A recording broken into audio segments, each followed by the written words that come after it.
Racing fans, it's 8 o'clock on Tuesday night, and it's time for another edition of the Burn 'Em Down Podcast. I'm Greg Dreiss, your host. The Burn 'Em Down Podcast is the official podcast of Rolling Thunder Racing Series, along with the Rolling Thunder Money Race, which is a once-a-month money race put on by Rolling Thunder, and there's a big one coming up next week we want to talk about, or next month we want to talk about. That's the Battle of the Teams, November 16th at 7 p.m. at Daytona. Gen 4 cars, winner takes all. Teams of four, $125 to get in. Grand prize is $1,000. So, probably didn't win the $1.5 billion in the lottery, but yeah, that's only $2. But let me tell you, the Battle of the Teams is a lot better odds than the lottery. So if you want some information on that, check them out at rollingthunderracingseries.com. That's the Battle of the Teams, November 16th, 7 p.m. at Daytona. Gen 4 cars, and we'll go over some of the information later on. And time is running out to join. So that's the Battle of the Teams. For more information and to register before November 1st, rollingthunder.com Racing Series. It's already 3 weeks into the new season at Rolling Thunder Racing Series, and we're going to be checking out the results at Watkins Glen, my favorite track where Rolling Thunder raced this past weekend. And we're here at the Week 3 Driver Spotlight. We've got the couple of the winners from Watkins Glen. We have Daniel Eberhardt. He drives the car number 90. He was the winner pretty decisively with over a 14-second lead over second-place car driven by Dylan Jones. He drives the number 3, and those are our two guests for tonight. Welcome, Daniel, and welcome, Dylan, to your podcast here.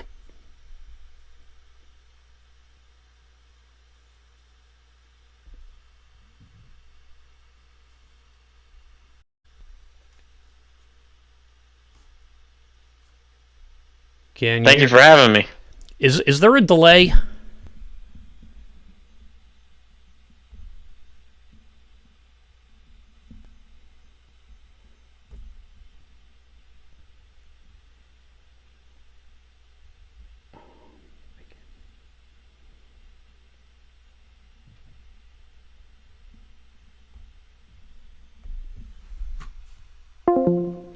Okay, can you guys hear me better now?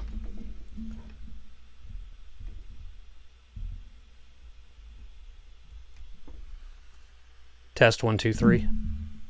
Gotcha. All right. Yeah, it's definitely something on that server. So we're back over on my other side here. Well, anyway, welcome, guys, and congratulations on a pretty strong performance there, Daniel. How did you manage to win by 15 seconds at Watkins Glen this week? The key thing is we're not like we're not like NASCAR, and we didn't have any cautions, so that makes a big difference when you can hit a bunch of laps and then just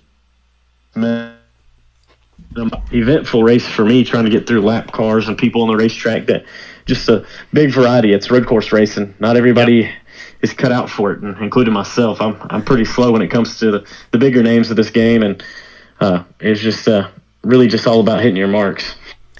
I always ask everybody that races on a road course. A lot of times you hear that slower is better, and once you get in that rhythm, it makes it a lot easier. If you spin out or have to slow down for a lapped car or slow down for a wreck, how quickly can you get back into that rhythm?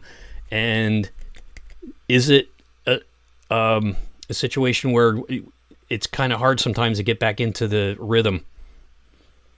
Oh, most definitely. It's so tough.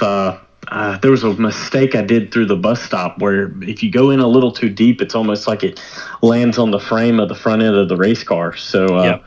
And it's like it bottoms out. So I went off in there real deep and just shoved all the way through the grass and shoved the nose into the grass. And that's when Colin got around me on that first run to lead that one lap he did.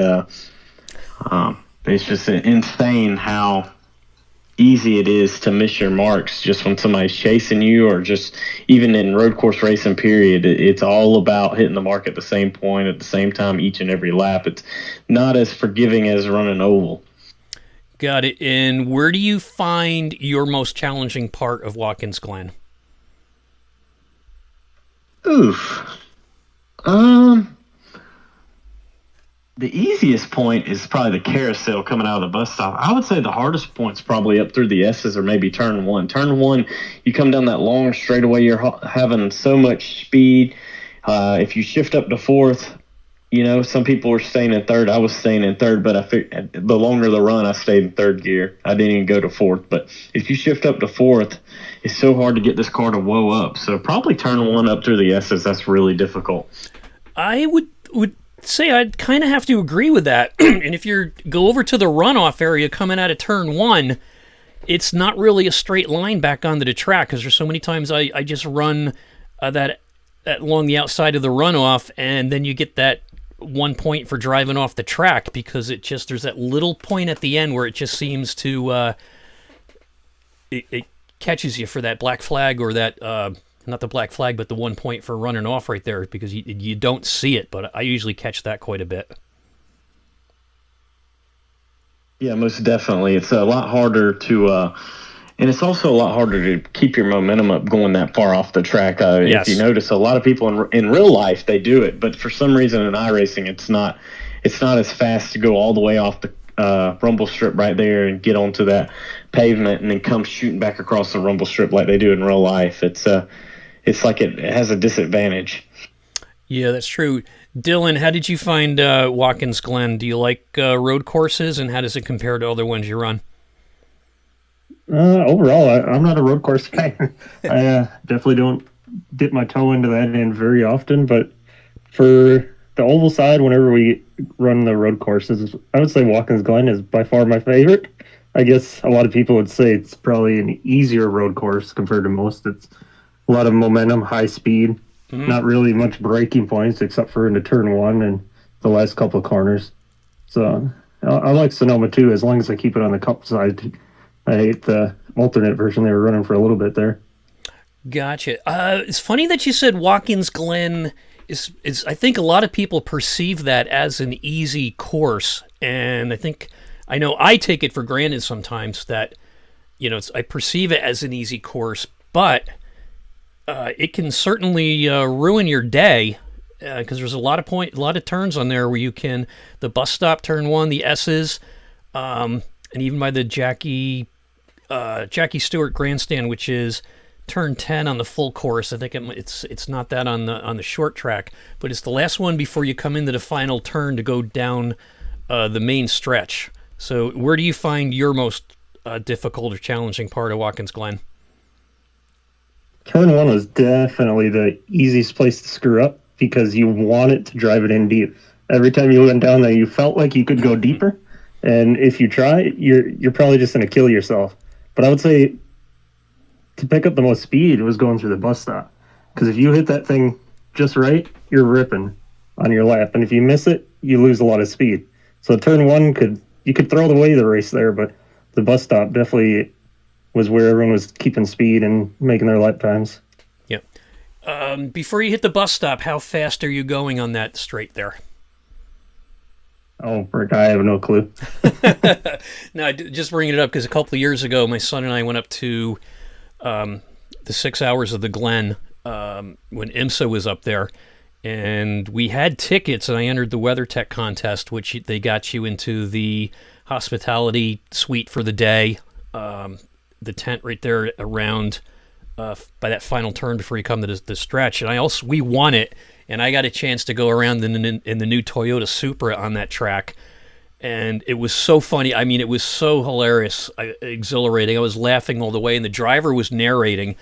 And as we're going through the S's, 115, 120, we hit that straightaway, and just before the bus stop, he says we're doing 145. He hits the brakes and downshifts into the bus stop, and within 2 seconds we're doing 80, and the G-forces were incredible. So that's why I asked if you knew that, because to go from 145 to 80 or 85 in a matter of a couple seconds is pretty insane in a small car. And it was the street version, souped up a little bit. We had no helmets, no roll cage or anything, but it was fun. Man, that sounds pretty nutty. I know when you make the first right, I was aiming to get 110 because I checked what some of the fast guys are doing in practice and what they're slowing down to make sure I was trying to get through there at that speed. So we dropped to 110. So got it. So how did you think your performance did Sunday night at the Glen? I mean, I was pretty happy. The first round, I thought tires were going to matter a lot more. So I saved pretty heavy. I thought we were going to get way looser than we did. Because at the start of the run, it was pretty loose. But as we went on through the run, it kind of got tight. Except up through the S's, we stayed loose the whole time. So the first run, I gave up 6 seconds. Oh, wow. And I don't know how much, I was saving. I don't know how much. Those guys were definitely faster than me. But, I saved tires hard, and I really didn't start running better lap times than them until the last 5 laps on the tires. I was like 3-4 tenths quicker, but at that point, it didn't matter. So I was fighting an uphill battle the rest of the race just to make sure I was in position at the end. Okay, so you did manage to lead a lap then, I understand, correct? Maybe. I didn't notice. I hope so. That's some bonus points right there. Ah, cool. So, Daniel, let's talk about your racing history a little bit. How old are you when you went to your first racetrack? What got you into it? Did you catch the bug right away, or did it take a while? I grew up in it. My whole family, me included, I've raced race cars and go-karts and everything growing up. My grandpa was probably 2 when I watched him race. And then my dad raced, and then around 12 to 13, I got in a go-kart, and then around 14, 15, I got into a dirt street stock, and then cool. I went to a dirt late model for about a year. So been around it my whole life. I've been iRacing since I was 2009. So the Sim's been around since 07. So I've been iRacing since 2009, and been on here a long time. A long time coming for me. Now, were those dirt tracks out in Wisconsin where you are, or did you grow up somewhere else? Oh no, I race. I'm from Georgia. So, you're from Georgia. Yeah, That's right. I'm sorry. I've been running around, but when I was in go-karts, that was more traveling and stuff. Car racing, is you kind of just obligated to run one track. You don't get really to travel with those. Around here in the South, they don't have like rules where you can go to every track. Every track's got their own set of rules, so it's a lot harder just to pack up and go. But go-kart racing, you had WKA rules, so you can go run around anywhere and race. And I ran dirt go-karts for probably a year and a half, I believe. And what's the series that you did the best in, or win? Yeah, I was a state champion in the Maxxis, and then a national champion in Maxxis Tour. And the Maxxis Tour, it was called that back then. They had like the Big Daddy, the Max Daddy, and the national championship. It was at Nisa, South Carolina. I don't even think that's a track anymore. So, I've been around South Carolina and Florida racing, North Carolina, Alabama, and Tennessee. So I've been all around. Well, congratulations on national championship. That's certainly something to talk about there. Yeah, it is. And what's your favorite on iRacing? What's your favorite series and car to drive? Ooh, okay. I love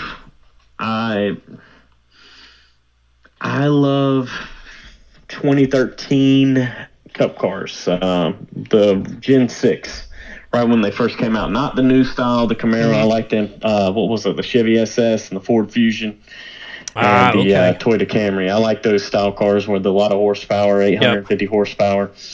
Very fun to drive when they came about. I'm a big fan. If you want me to go oval racing, I'm a big fan of a Bristol. I like the multi-grooves, definitely with the updates they've had from year after year. When I first came about and Bristol came about, it was all top line heavy, hard to pass, but now you can get the bottom rolling and get the top rolling, so it's all about saving your stuff. So big fan of Bristol. I do like, being from Georgia, I go to Talladega, Daytona. in real life Okay. in Atlanta. Yeah. So I love the Atlanta Super Speedway, what they got there. It's Mhm. like an old style, kind of new style Super Speedway, like has old Daytona vibes where the pack's not all on top of each other the whole time. So it's pretty fun once the tires wear out. It's a fun racetrack to drive. Definitely an iRacing.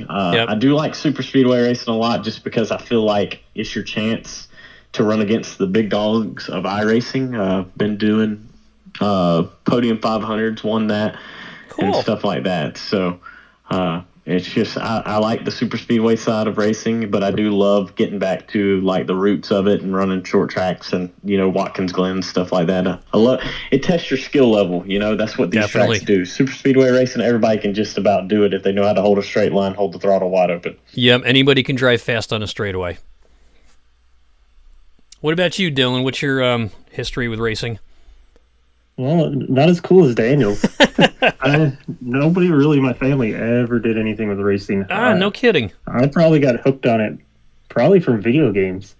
Yeah, I remember playing like NASCAR 99, 98 would Oh, probably wow. be the earliest for me on the old PlayStation. Yep. And then I think that probably just kind of carried over to watching the real stuff. And being a kid, I think I got attracted to Jeff Gordon's little rainbow car there. Yep. It became a fan of him and really just been doing that ever since. And that's how I got brought into it, really.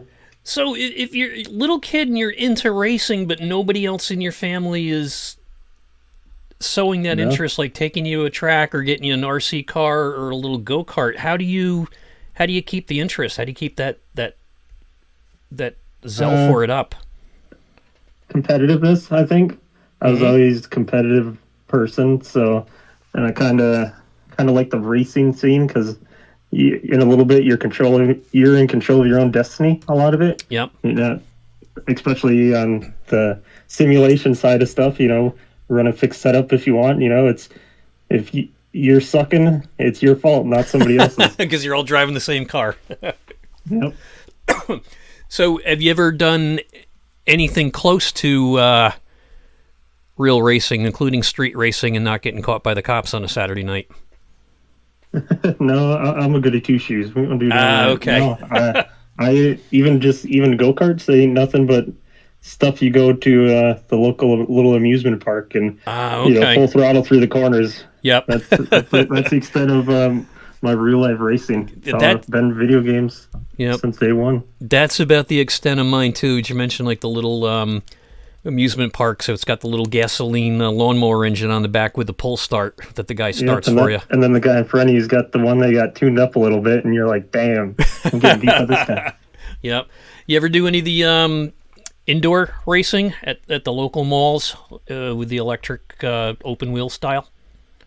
No, because I live in the sticks, so probably the okay. closest place like that is probably like 3 hours away from me. Oh wow. So, yeah, not a lot of fun where I'm from. Oh, I thought I lived in the sticks. Yeah, it's New York, but I'm in the middle of nowhere.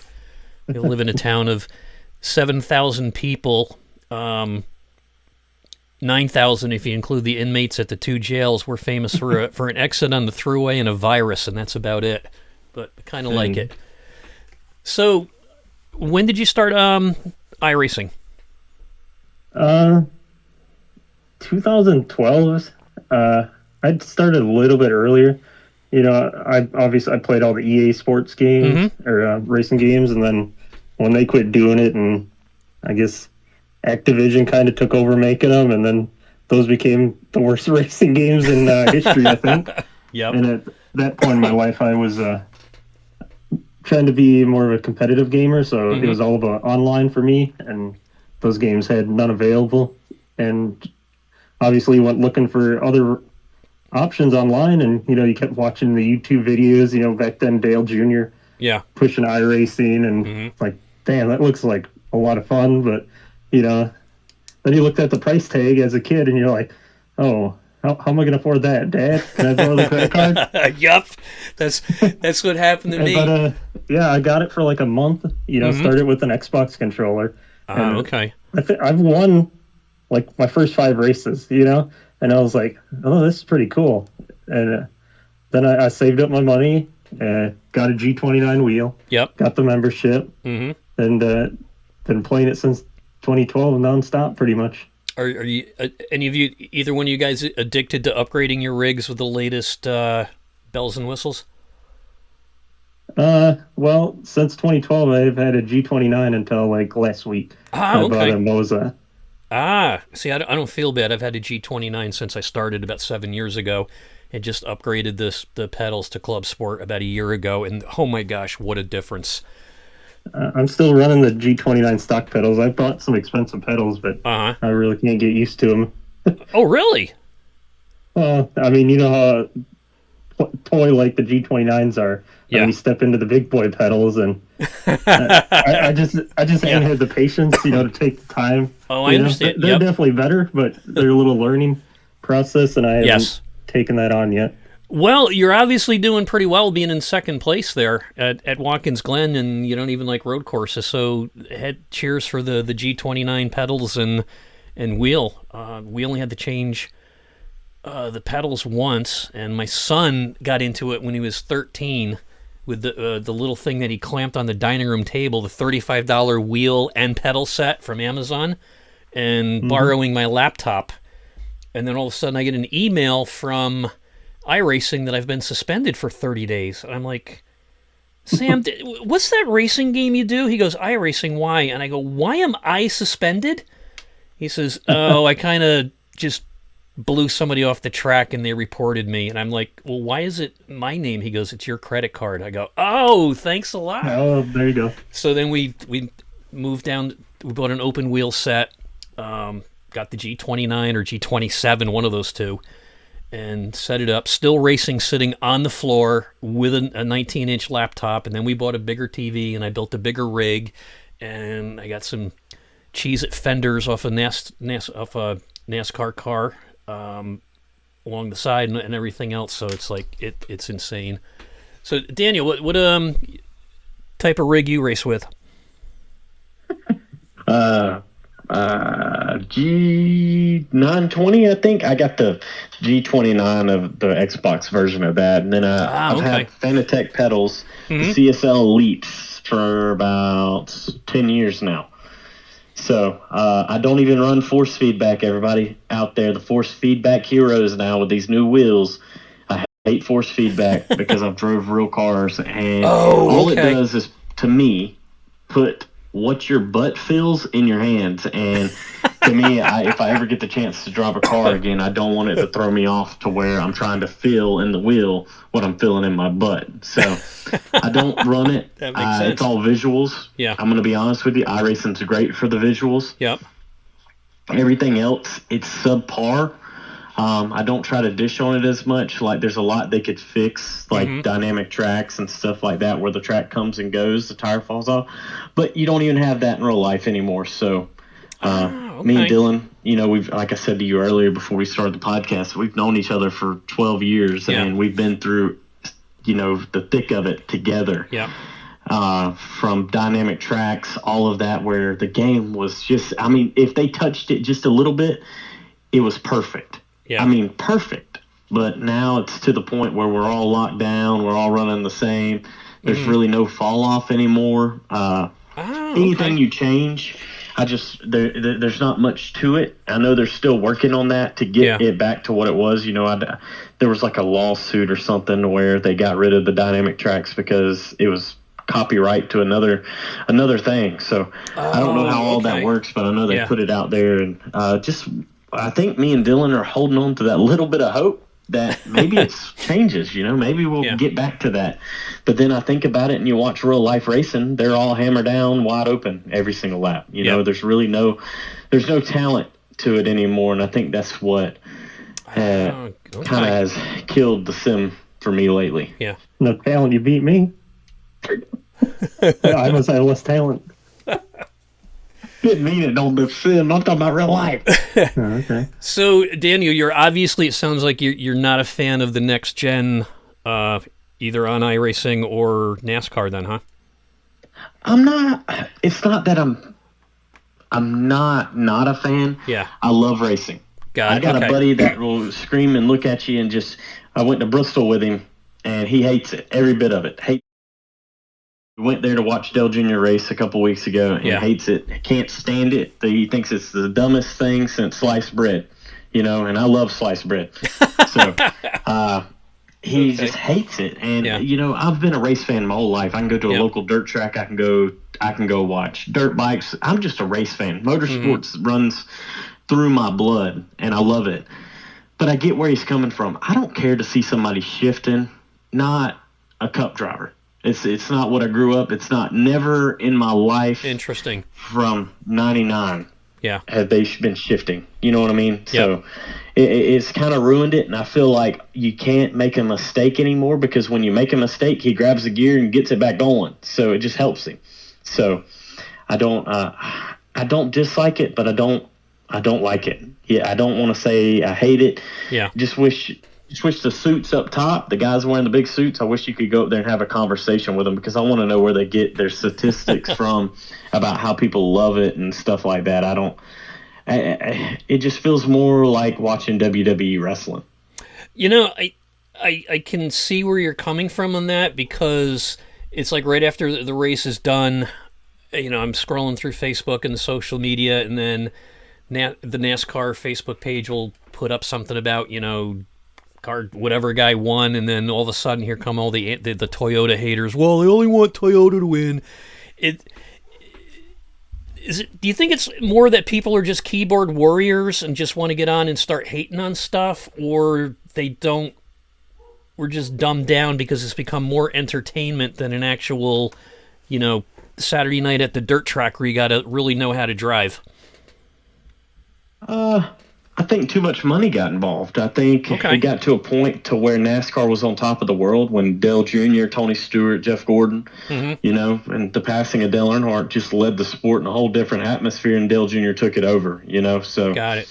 I think the world is changing. I think people don't want to watch a race that lasts 4 hours anymore like used to. Yep. You'd go, and we go to the Daytona 500, me and my wife do, and we'll sit there and watch every bit of it. But there's people who get up and leave. I mean, they leave. They're like, this isn't for me, or they're just not there. I think the way it is that everything's getting too long.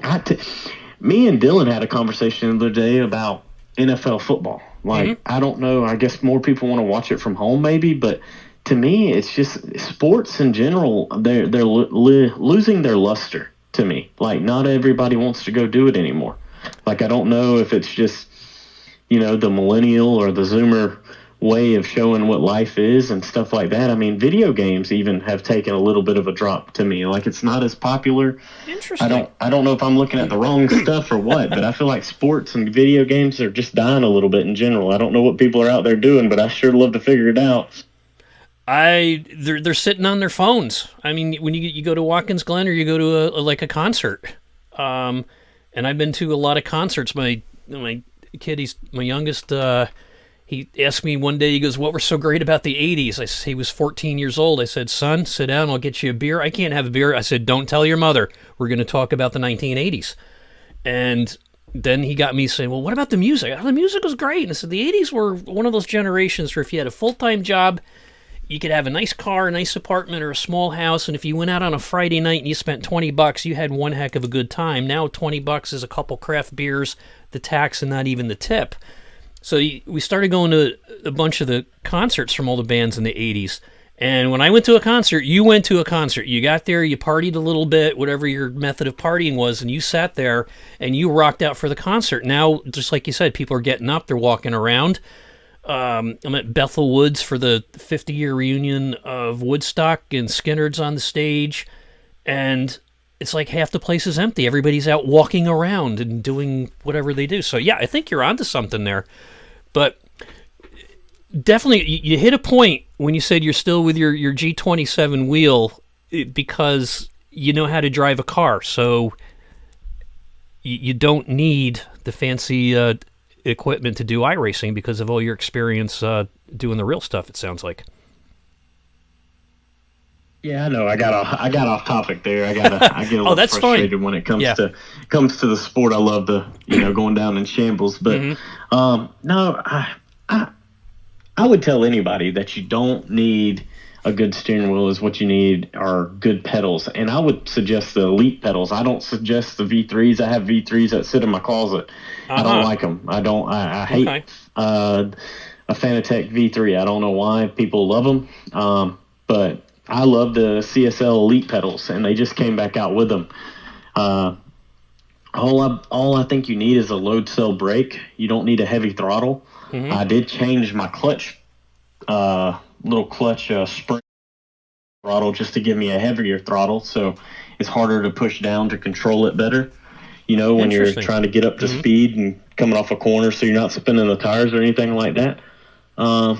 But yeah, if I would suggest to some new guy right now, I would say do the thing where you go and buy either a Logitech or a Thrustmaster that come with the pedals. And then if you're good at it, because I'll be honest with you, people who get into gaming, it's still, at the end of the day, it's a video game. It's a simulator, but it's still a video game. If you go home and play controllers all day long, that kid who gets on there and runs and plays Call of Duty or plays NASCAR Thunder 2003 growing up and stuff like that, and he's really good at it, most likely he's going to get behind the wheel and figure it out pretty quick. It's just kind of, it comes natural. Dylan was the first to know that. You know, he got on here with a controller and was winning.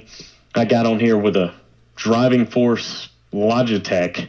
It was called a Driving Force. It's blue and black. I got it when I was probably 5 years old. And finally, iRacing came around and I hooked it up. And to be honest with you, it was broken. Like the center of it, I had to tie it down. I took, the little clamps. I took them out when I was real little. So I had to tie it down with like yarn string that I grew up living with my grandparents. And my grandma did yarn.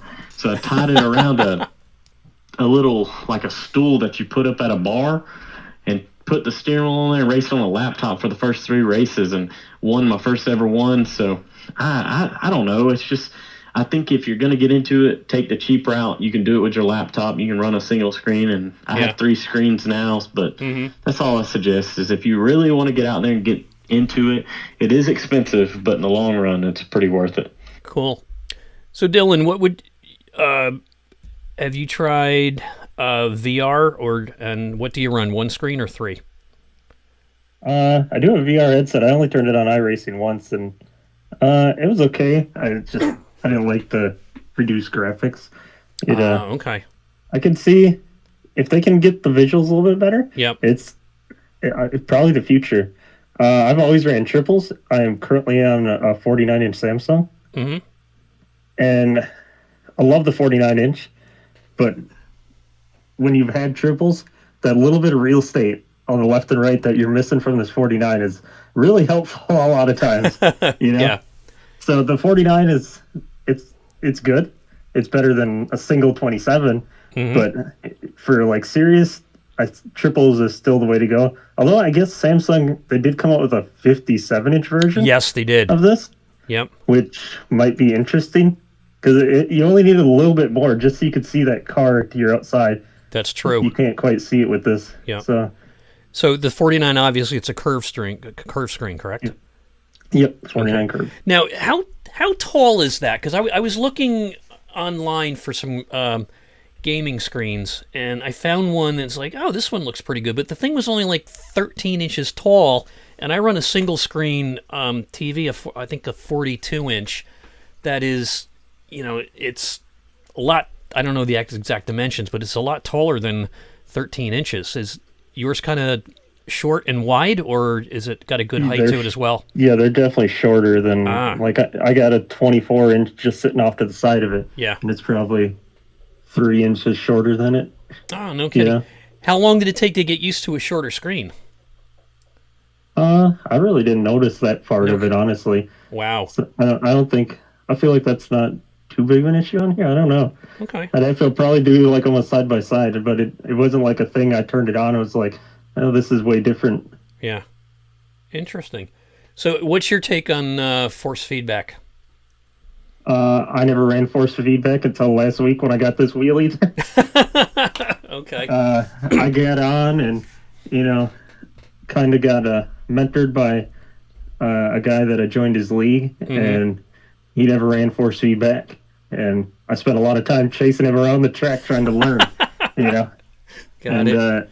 That's kind of how I learned is found somebody faster than me, and he was able to take me under his wing, and he taught me. Finally, at one point, the student was teaching the master. At one point, Oh, wow. Okay. but yeah, and even with now that I got force feedback, I don't. It didn't make me no faster. I could turn the force feedback off on the wheel right now, and it wouldn't make a difference to me. Just okay. how I learned to drive on here, and it's kind of actually how I prefer it. But it's kind of weird when you run these direct drive wheels with no force feedback. I think it's almost they're too smooth compared to running the gear drives on the G29s and G27s. Yep. It almost gives you like a tactile feel, and it's almost a little bit easier than running no force feedback on direct drive. It's kind of weird.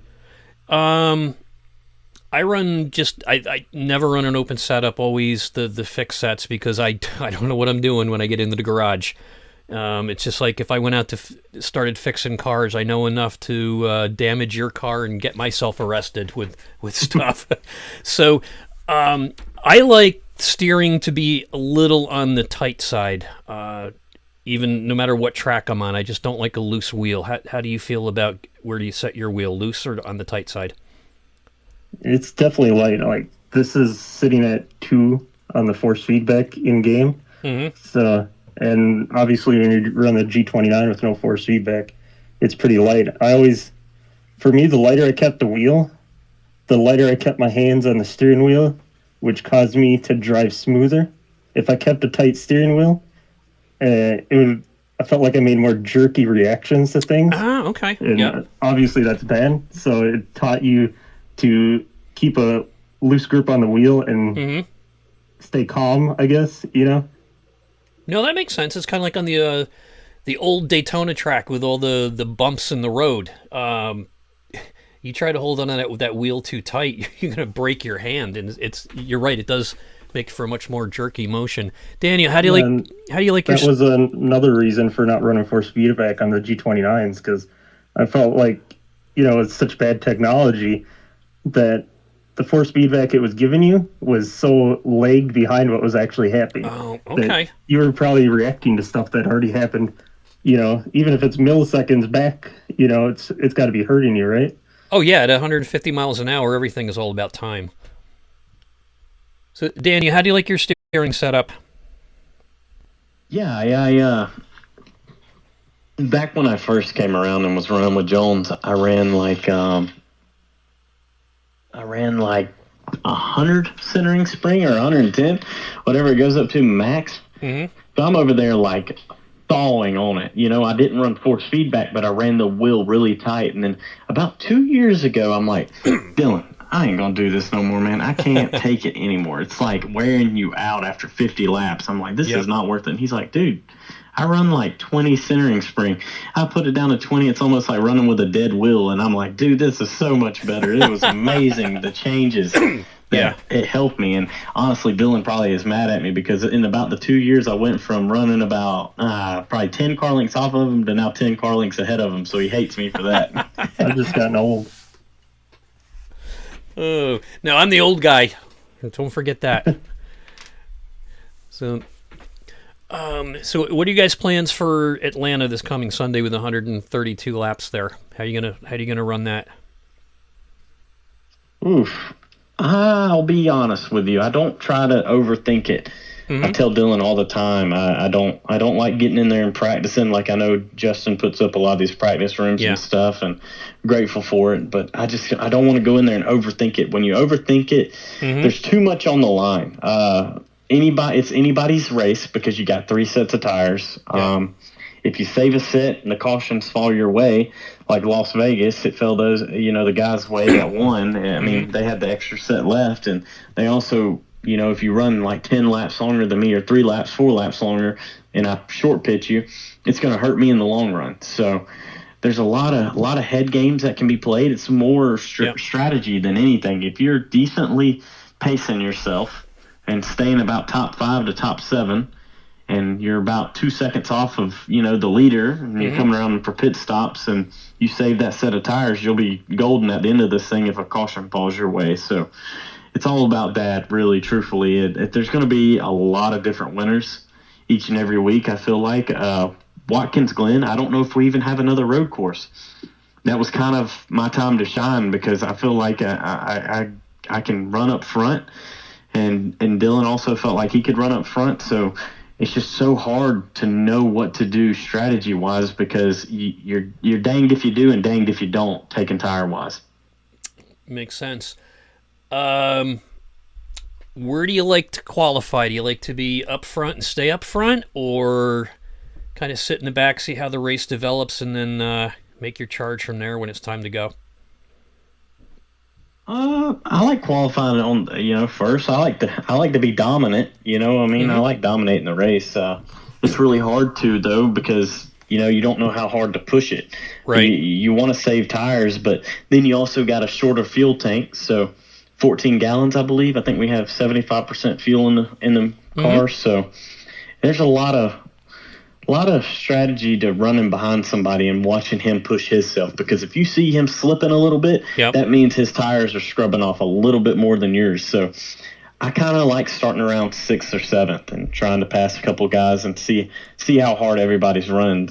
Who was it last week? I don't know if he was there at Watkins Glen. I think that Justin Turner, he was ripping.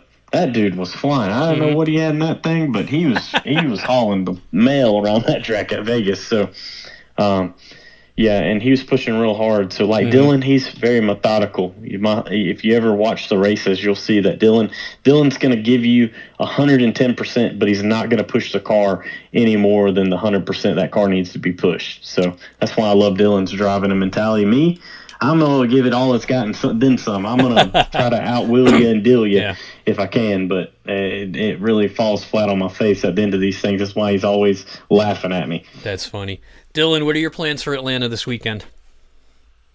See if the Harvick line works. I haven't ran the old Atlanta for quite a while, but I know when we used to run the high horsepower Gen 6, the old Harvick line running low in the front straightaway, really early entries actually helped the cars back then.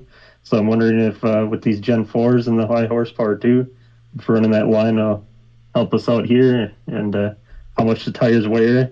Like Daniel said, with the shorter feel, it's a little bit harder to save your stuff because you can drive really hard and the tires might not fall off to like the last 5 laps of that fuel run.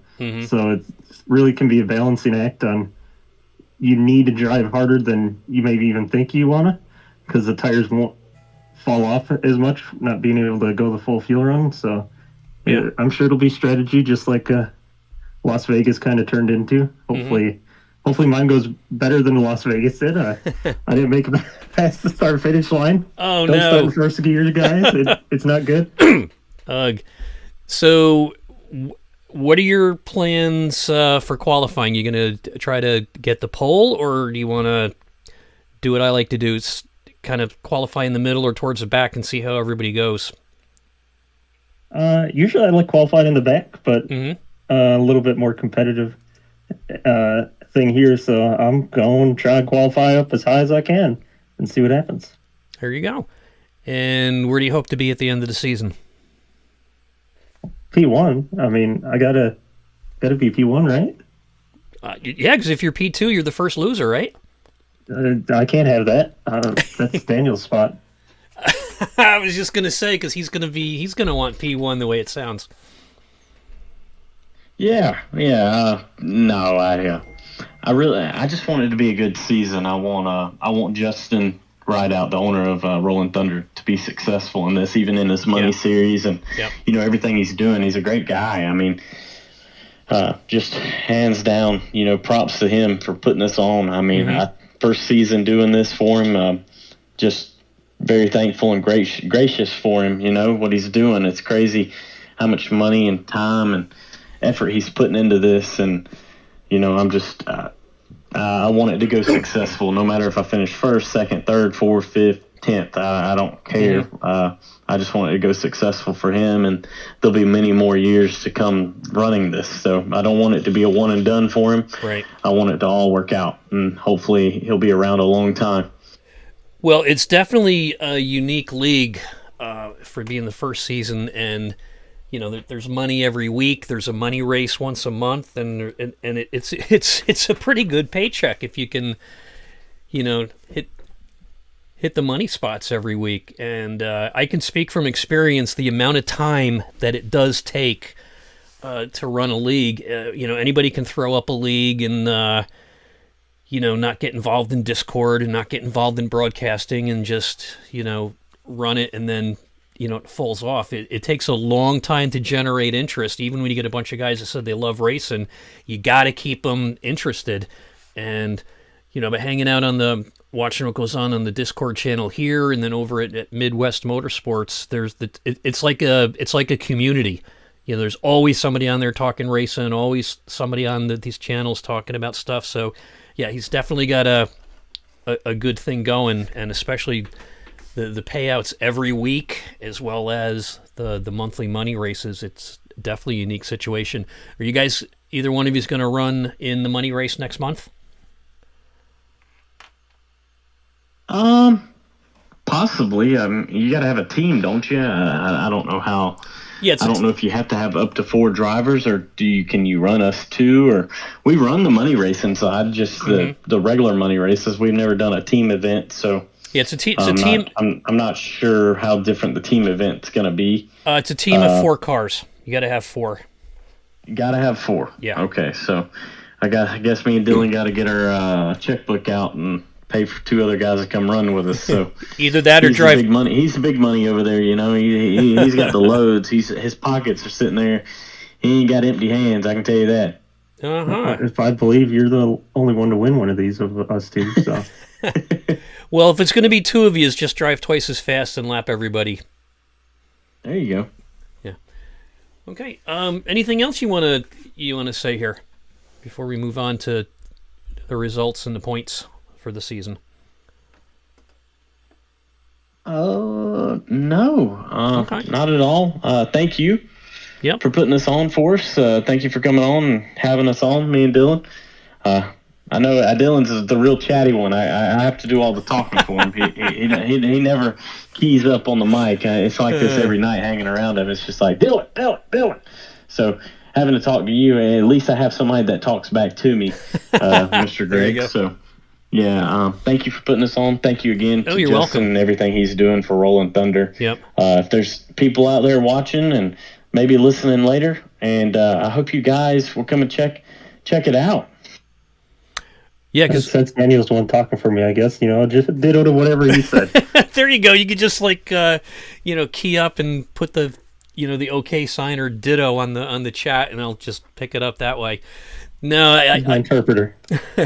Yeah, it's funny because just about I think I've only had one person that came on from our other league, and he was a good old Southern boy about my age, and always in the league. He's always talking.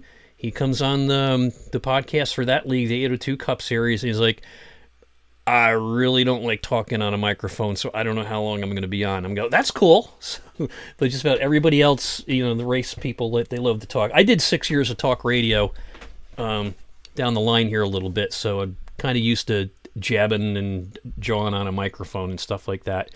So Daniel Eberhardt, congratulations on your win at Watkins Glen. Dylan Jones, second place. And thanks for coming on. And I'm sure we'll be talking again in the future. Thank you for having me. Yes, sir. Thank you. All right. Have a good night, guys. Later. That was Daniel Eberhardt, the winner of Watkins Glen, the driver of the Car 90, talking about all his life in racing. And just like, if you're good at basketball, you don't need a $300 pair of sneakers to play basketball. Here it is. He's talking about running almost the same wheel that I have, which is, the entry level. And, hey, it just shows if you got the talent, you don't need the expensive goods. And Dylan Jones, driver of car number 3 in the Rolling Thunder Racing Series, coming in P2 at Watkins Glen, and they'll be both racing this coming weekend at Atlanta. Speaking of Watkins Glen, let's take a look at the top 10 finishers for Week 3 in Rolling Thunder. And all the races are broadcast on Global Sim Racing Channel, including the money races. So you can look up Global Sim Racing Channel if you want to catch the money races and the weekly Sunday night series of Rolling Thunder Racing Series. Well, first place was number 90. We just chatted with him about that, Daniel Eberhardt III. Second place driver in car number 3, Dylan Jones. He finished 14.372 seconds behind Eberhardt. P3 to round out the podium, driver car 69, Randall Nichols. Fourth place was Matthew Molnar. He drives number 29. Fifth place went to a guest that was on last week, Colin Weatherhart, in the car number 20. P6 went to Scott Trump. He drives car 11. Ryan M. Johnson in car number 38. He finished in 7th place. Jacob Manning finished in 8th place, driving car number 9. The number 1 car, Trevor C. Williams, finished in 9th, and rounding out the top 10 at Watkins Glen this past week for week 3 of the Rolling Thunder Racing Series was Matthew Robinson. And speaking of points, we're going to check the points for week 3. These are the official standings of Rolling Thunder Racing Series. In first place, Colin Weatherholt. He's got 80 points. And right behind him is a big tough battle here for like the top 5 or 6 spots. P2 is Daniel Eberhardt. He's got 1 win on the season. He's got 79 points. Jason Mans is in P3. He has 1 win on the season. He's got 71 points. Randall Nichols also has 71 points in P4. P5 with 1 win was last week's guest, Jared Mogard. He's in P5 with 70 points. And right behind him, Matthew Molnar with 68 points is in P6. P7 is Scott Crump with 65 points. Seth Reed is in P8, also with 65 points. P9 is Matthew Robinson with 64 points. And Ryan Johnson with 64, rounding out the top 10 after week 3. P11 is Drew Ballesteros. He's got 63 points. Jacob Manning in P12 with 62 points. Dylan Jones is in 13th place with 61 points, 19 points out of first. Luke Smith is in P14 with 60. 15th is Michael Larch with 58 points. Trevor Williams is in 16th position with 54 points after 3 weeks of racing. 17th place, Dean Gagliano with 47 points. And right behind him, in another tight battle towards the back of the pack, Lane Doyle with 46 points is in 18th. P19th is Joshua Suss with 45 points. 42 points is Jordan Berube. He's in P20. Brenton Barker is in P21 with 39 points. Sean Corcoran is in P22 with 34 points. Also, Darwin Hanson has 34 points. P24 is Bo Tiffany with 27 points. 25th is John Ellis Jr. with 21. P26 is Jared Haynes with 21 points. And 27th is William Schwindenhammer with 18 points. And that's after 3 weeks of racing before we head to Atlanta this Sunday. Special event coming up, and you only got a couple weeks left to register. You got to get on this before November 1st. This is the Battle of the Teams, $1,000 prize, winner takes all. Teams of 4 drivers. Entry fee is $125. Fixed setups. It's an 85-lap race at Daytona in the Gen 4 cars. 75% fuel, 2 tires in the pits, no quick repairs. The independent race control. The race will be broadcast by Global Sim Racing Channel. Now, the winning team's not who finishes first. It's the total points accumulated by all 4 drivers. That's the key. It's not like the chase in NASCAR. You got 4 drivers, and they just got to finish up there. It's all 4 drivers. Their points are added up, and the team with the highest points wins the total purse, $1,000. Now, if there's a tie, what's going to happen there is if there's a tie for first place with all 4 cars having the same amount of points at the end of the race, the highest placing driver amongst those teams tied wins the tiebreaker. So again, may not be one of those things where you got to win the race, but it certainly will help. So winning is decided by accumulated points for all 4 drivers, and if there's a tie, the highest finishing driver will be the tiebreaker. And it's the Battle of the Teams on November 16th. Room opens at 6 p.m., qualifying at 6:50 p.m., green flag at 7, and the deadline to enter is coming up quick. And if you want some more information on the Battle of the Teams, $1,000 winner takes it all at Daytona on November 16th, go to RollingThunderRacingSeries.com and get all the information. And again, it's $1,000 to the team that wins. It's $125 a team to enter. So it's a big payoff, a great payday. So make sure if you're interested, you get your team together and get on over to RollingThunderRacingSeries.com and sign up for the Battle of the Teams. Next race in the Rolling Thunder Racing Series is coming up on Sunday night, October 22nd. It will be Atlanta at the 2008 track, and that's 132 laps. So the old track at Atlanta coming up this weekend, and we talked about how tires might be an issue there, and a lot of strategies going on, and that's this Sunday for the Rolling Thunder Racing Series Gen 4 schedule, Atlanta on Sunday the 22nd, and that also will be broadcast on Global Sim Racing Channel.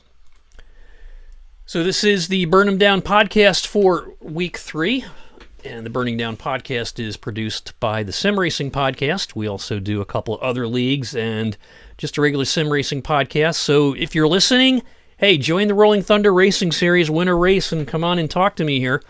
And if you're not in the series and you want to talk racing, give me a holler and we'll get you on the podcast. And every one of their events is broadcast by the Global Sim Racing Channel. The Burn 'Em Down podcast with Greg Dreiss, your host, that's me, is produced by the Sim Racing Podcast for Rolling Thunder Racing Series. And it's available on Twitch live right now. And they'll be uploaded to YouTube, the video and the audio, or it'll stay forever.